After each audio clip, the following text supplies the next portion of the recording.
स्वागत है दोस्तों आपका आज के इस नए वीडियो में। आज का यह वीडियो काफ़ी इन्फॉर्मेटिव और इम्पोर्टेंट होने वाला है क्योंकि आज के इस वीडियो में हम काफ़ी सारी न्यूज़ जो यूके में हो रही है उसे कवर करने वाले हैं। आज के इस वीडियो में हम बात करेंगे आईएलआर के बारे में, क्योंकि पिछले हफ्ते मैंने एक वीडियो बनाया था जिसमें आने वाले दिनों में क्या क्या चेंजेस आईएलआर में आ सकते हैं उसके बारे में बताया था, लेकिन उसके बाद भी कुछ एडवांसमेंट उसमें हुआ है। और आज के वीडियो में हम बात करेंगे यूके नया आइडेंटिटी चेक लेके आने वाला है और साथ ही साथ यूके में बहुत बड़ा एक इंसिडेंट हुआ पिछले हफ्ते में, उसे भी आज के इस वीडियो में कवर करने वाले हैं। अगर आप इस चैनल पर पहली बार आए हैं तो आपको बता दूं कि मेरा नाम है मधु और मैं नर्सेस के लिए और अब्रॉड नर्सिंग के ऊपर और यूके के नर्सिंग के ऊपर और यूके के लाइफस्टाइल के ऊपर, इमिग्रेशन के ऊपर इस चैनल पर काफी सारे वीडियोस बनाता हूँ। अगर आप इन टॉपिक्स में इंटरेस्टेड है तो डेफिनेटली इस चैनल को सब्सक्राइब कर सकते हैं और इस चैनल के दूसरे वीडियोस को भी चेकआउट कर सकते हैं। तो अगर आपने मेरा पिछला वीडियो देखे होंगे तो उसमें मैंने बताया था कि रिफॉर्म करके एक पार्टी है यूके में जिसके आने वाले दिनों में इलेक्शन जीतने की काफी ज्यादा चांसेस है। अगर वो पार्टी नेक्स्ट इलेक्शन जो कि 2029 में होगा जीत के आती है तो जो आईएलआर जिसे परमानेंट रेसिडेंसी या इंडेफिनाइट लीव टू रिमेन कहा जाता है उसे पूरी तरह से हटाकर रिन्यूएबल वर्क वीजा देने का प्लान कर रहे हैं। और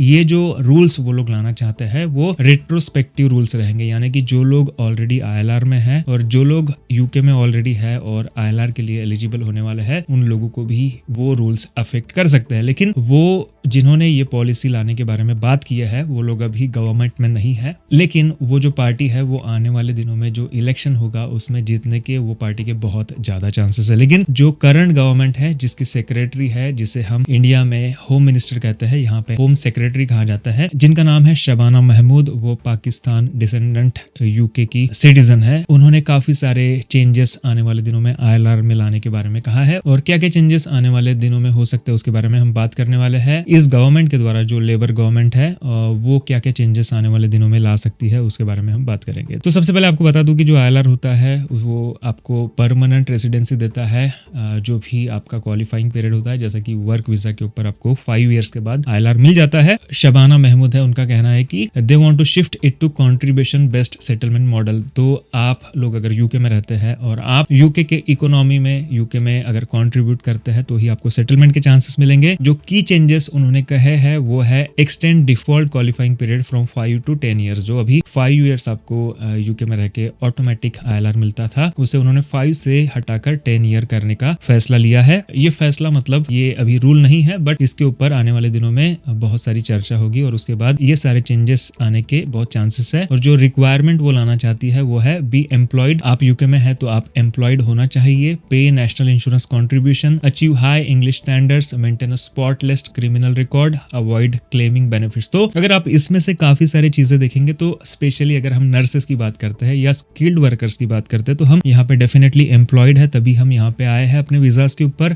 हम अपना नेशनल इंश्योरेंस भी कंट्रीब्यूट करते हैं और स्पेशली जो नर्सेस यूके में आते हैं वो काफी अच्छा आईएलटीएस या ओईटी का स्कोर लेके आते हैं, तो हम ऑलरेडी अपना इंग्लिश जो लैंग्वेज है उसको प्रूव करते हैं और मेंटेन स्पॉटलेस क्रिमिनल रिकॉर्ड, और ये भी हम ऑलरेडी प्रूव करते हैं क्योंकि अगर आपको यूके एनएमसी के रजिस्टर पे रहना है तो ये आपका क्रिमिनल बैकग्राउंड स्पॉटलेस होना चाहिए। अगर आपका नाम किसी भी प्रकार के क्रिमिनल रिकॉर्ड में आता है तो एनएमसी खुद ही आपको उनके रजिस्टर से निकाल देगा। और अवॉइड क्लेमिंग बेनिफिट्स के बारे में अगर हम बात करेंगे तो जो भी स्किल्ड वर्कर वीजा के ऊपर आता है, अगर पहले के दिनों में जब बीआरपी मिलता था तब आप देखते होंगे कि बीआरपी पे लिखा होता था कि नो गवर्नमेंट बेनिफिट्स। इसका मतलब जो भी स्किल्ड वर्कर वीजा पे यूके में आते हैं वो ऑलरेडी किसी भी प्रकार से कोई भी गवर्नमेंट का बेनिफिट क्लेम नहीं करते। तो ये अगर चेंजेस आते भी है तो नर्सेस के ऊपर बहुत ज्यादा इफेक्ट नहीं पड़ेगा। Qualification could be earlier or later than 10 years based on contribution. तो उनका कहना है कि आपका जो कंट्रीब्यूशन यूके में है उसे देखकर आपको हो सकता है 10 साल से पहले भी आईएलआर दिया जाएगा या तो 10 साल के बाद भी आईएलआर दिया जा सकता है based on how much you contribute to the economy. Those following criteria में not get ILR automatically and could face removal. जो लोग ये क्राइटेरिया जिसके बारे में अभी हमने बात की वो क्राइटेरिया मेंटेन नहीं करते तो उन्हें शायद से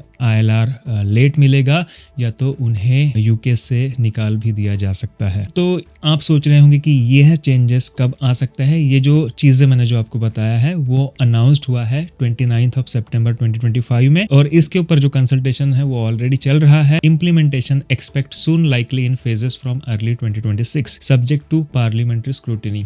पार्लियामेंट में काफी सारे स्क्रूटनी हो गए, उसी के बाद शायद से इसके ऊपर चेंजेस आने के बहुत ज्यादा चांसेस है। लेकिन ये जो चीजें हैं उसके काफी सारे एडवांटेजेस भी है और काफी सारे डिसएडवांटेजेस भी है। फॉर एग्जाम्पल इन्होंने एक और चीज कही है कि जिन लोगों को ILR मिलना चाहिए वो लोगों को वॉलंटरी वर्क भी करना पड़ सकता है, करना चाहिए, ताकि उनका जो कंट्रीब्यूशन है सोसाइटी में वो दिख के आए। तो अगर आप 37.5 आवर्स काम करते हैं, साथ ही साथ काफी सारे नर्सेस एक्स्ट्रा शिफ्ट्स भी करते हैं, तो उसके साथ आप कैसे वॉलंटरी कंट्रीब्यूट कर सकते हैं, ये काफी डिसएडवांटेज शायद से मुझे मेरे व्यूज में ये लगता है। लेकिन मुझे लगता है कि यूके गवर्नमेंट जितना लीगल माइग्रेशन के ऊपर ध्यान दे रही है, अगर उतना ही इलीगल माइग्रेशन के ऊपर ध्यान देंगी तो देश के लिए काफी अच्छा होगा। क्योंकि अगर आप न्यूज को फॉलो करते होगे तो पिछले हफ्ते में बहुत ही भयानक हादसा यूके में हुआ है। तो ये सारे भयानक हादसे रोके जा सकते हैं इलीगल माइग्रेशन को रुकाकर, ना कि लीगल माइग्रेशन रुकाकर। क्योंकि लीगल माइग्रेशन के द्वारा यूके में डॉक्टर्स, नर्सेस, केयर वर्कर्स आते हैं जो कि इन्हीं के इकोनॉमी के लिए, इन्हीं के लोगों के लिए काफी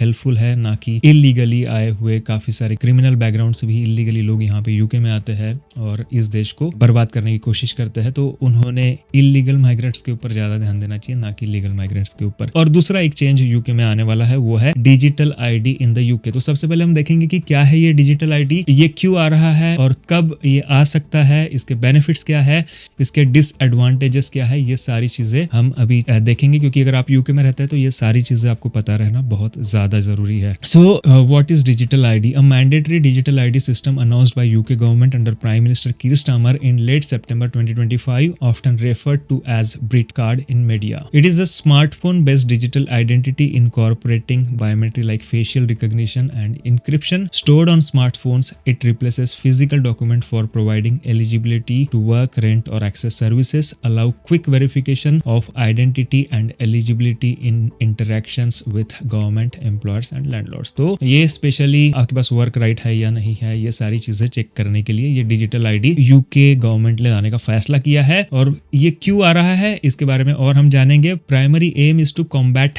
illegal immigration and reduce illegal working by making it harder for undocumented individuals to access jobs or housing। तो अगर आप यूके में रहते हैं तो आपको ऑलरेडी पता होगा, जब भी आप कोई एजेंसी ज्वाइन करना चाहते हैं अपने मेन एम्प्लॉयर के अलावा, तो आपको right to work share code उनको अपने जो न्यू एम्प्लॉयर है उसको दिखाना पड़ता है। तो मुझे नहीं पता कि ये ब्रीट कार्ड से क्या एक्स्ट्रा बेनिफिट मिलने वाला है। जिसको इलीगल माइग्रेंट्स को अपने जॉब पे रखना है वो डेफिनेटली रखेगा, वो डेफिनेटली ब्रीट कार्ड की डिमांड नहीं करेगा, क्योंकि ऑलरेडी ये जो शेयर कोड वाला सिस्टम यूके में लागू है। लेकिन I don't know if government को ये पता है या नहीं है। और दूसरा रीजन ये लोग बता रहे हैं कि modernise government services, cut bureaucracy and reduce identity fraud, streamline process like opening bank account और claiming benefits. Proponents including Tony Blair's Institute argue it will bring the UK into digital future with secure online verification। तो ये सारी चीजों के कारण UK government digital ID को लाना चाहता है। और ये कब आने वाला है, इस चीज के बारे में गवर्नमेंट ने 26 सितंबर 2025 को बताया था। और ये जो इम्प्लीमेंटेशन होगा वो स्टेजेस में होगा,